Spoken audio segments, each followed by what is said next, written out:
ವೀಕ್ಷಕರೇ, ನಿಮ್ಮೆಲ್ಲರಿಗೂ ಮಾತು ಮಂಥನಕ್ಕೆ ಪ್ರೀತಿಯ ಸ್ವಾಗತ. ನಾನು ಕೆಜೆ ಹಳ್ಳಿ ಸುರೇಶ್. ಪ್ರಿಯರೇ, ಕೇಂದ್ರದಲ್ಲಿ ಅಧಿಕಾರದಲ್ಲಿರುವ ನರೇಂದ್ರ ಮೋದಿ ಸರ್ಕಾರ ಒಂದೇ ಮಾತರಂ ಗೀತೆಗೆ ಸಂಬಂಧಿಸಿದಂತೆ ಹೊಸ ಮಾರ್ಗಸೂಚಿಯನ್ನ ಬಿಡುಗಡೆ ಮಾಡಿದೆ.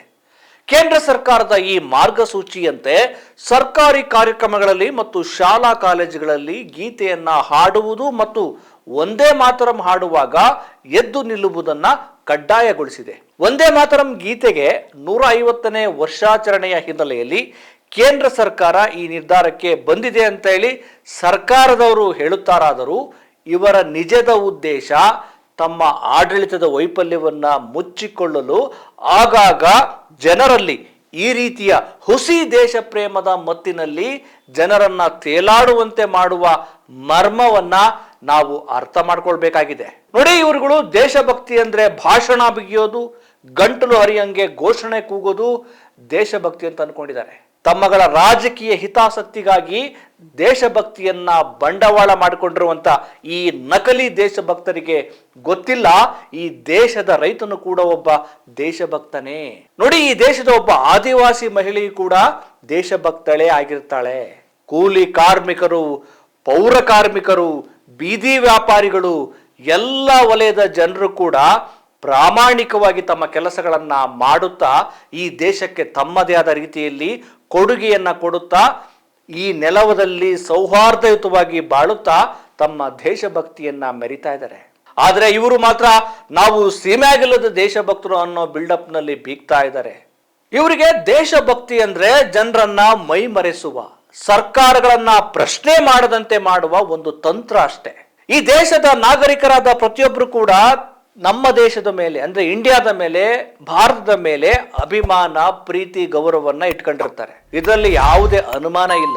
ಆದ್ರೆ ಪ್ರಶ್ನೆ ಇರೋದು, ಹುಸಿ ದೇಶಭಕ್ತಿಯನ್ನೇ ಬಂಡವಾಳ ಮಾಡಿಕೊಂಡು ಜನರನ್ನ ಹುಸಿ ದೇಶಭಕ್ತಿಯ ಅಮಲಿನಲ್ಲಿ ಮುಳುಗಿಸಿ ಅವರು ಪ್ರಶ್ನೆ ಮಾಡುವ ಮನೋಭಾವವನ್ನೇ ಕಿತ್ತುಕೊಂಡು ಆಳುವ ಸರ್ಕಾರವನ್ನ 3 ಹೊತ್ತು ಹೊಗಳ್ಕೊಂಡು ಈ ಮಬ್ಬು ಭಕ್ತ ಸಮೂಹವನ್ನ ಹುಟ್ಟು ಹಾಕುವುದೇ ಈ ನಕಲಿ ದೇಶಭಕ್ತರ ದೊಡ್ಡ ಸಾಧನೆಯಾಗಿದೆ.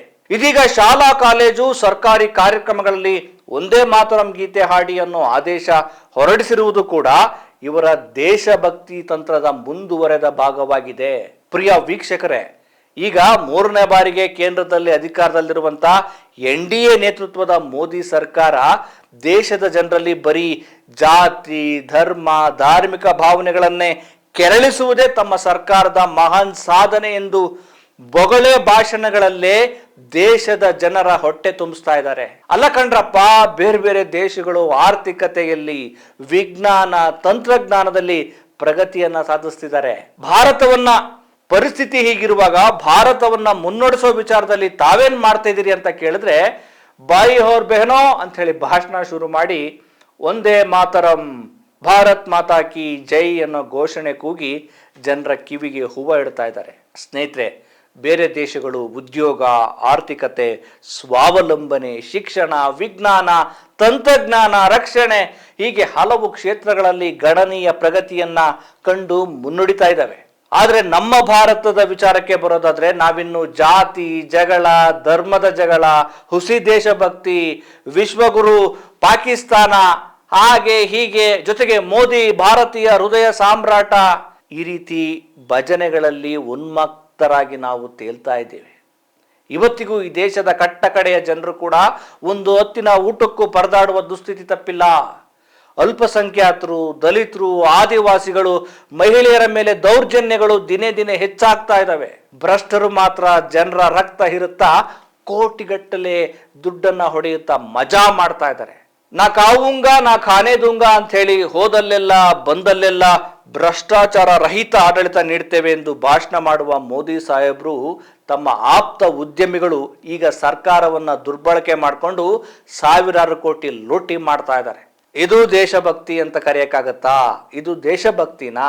ಯುವ ಜನರಲ್ಲಿ ಉದ್ಯೋಗಾರ್ಹತೆಯನ್ನು ಹೆಚ್ಚಿಸುವ ಉದ್ದೇಶದಿಂದ ಜಾರಿಗೆ ತಂದ ಪ್ರಧಾನಮಂತ್ರಿ ಕೌಶಲ್ಯಾಭಿವೃದ್ಧಿ ಯೋಜನೆ ಇದೀಗ ಭ್ರಷ್ಟಾಚಾರದ ಕೂಪವಾಗಿರುವುದು ಮಹಾಲೇಖಪಾಲರ ವರದಿಯಿಂದ ಸಾಬೀತಾಗಿದೆ. 2015ರಿಂದ 2024ರವರೆಗೆ ಸುಮಾರು 1.30 ಕೋಟಿ ಜನರಿಗೆ ತರಬೇತಿಯನ್ನು ನೀಡಲಾಗಿದೆ ಅಂತ ಹೇಳಿ ಮೋದಿ ಸರ್ಕಾರ ಹೇಳ್ತಾ ಇದೆ. ಆದರೆ ಇದರಲ್ಲಿ 2.30 ಲಕ್ಷ ಬ್ಯಾಚ್ಗಳಲ್ಲಿ ತರಬೇತಿ ನೀಡಿದವರ ಮಾಹಿತಿ ಹಾಗೂ ದಾಖಲೆಗಳೇ ಇಲ್ಲ. ಇದಕ್ಕೇನು ಹೇಳ್ತೀರಿ ಸ್ವಾಮಿ? ನೀಲಿಮಾ ಮೂವಿಂಗ್ ಪಿಕ್ಚರ್ಸ್ ಎಂಬ ಕಂಪನಿ ಈ ಒಕ್ಕೂಟದ ಯಾವುದೇ ಭಾಗದಲ್ಲೂ ಕೂಡ ನೋಂದಣಿಯಾಗಿಲ್ಲ. ಆದರೂ ಈ ಕಂಪನಿಯು ಒಕ್ಕೂಟದ 8 ರಾಜ್ಯಗಳಲ್ಲಿ 3,493 ಜನರಿಗೆ ತರಬೇತಿ ನೀಡಿದೆ ಅಂತೇಳಿ ಕೌಶಲ್ಯಾಭಿವೃದ್ಧಿ ಸಚಿವಾಲಯ ದಾಖಲೆಯನ್ನು ನೀಡಿದೆ.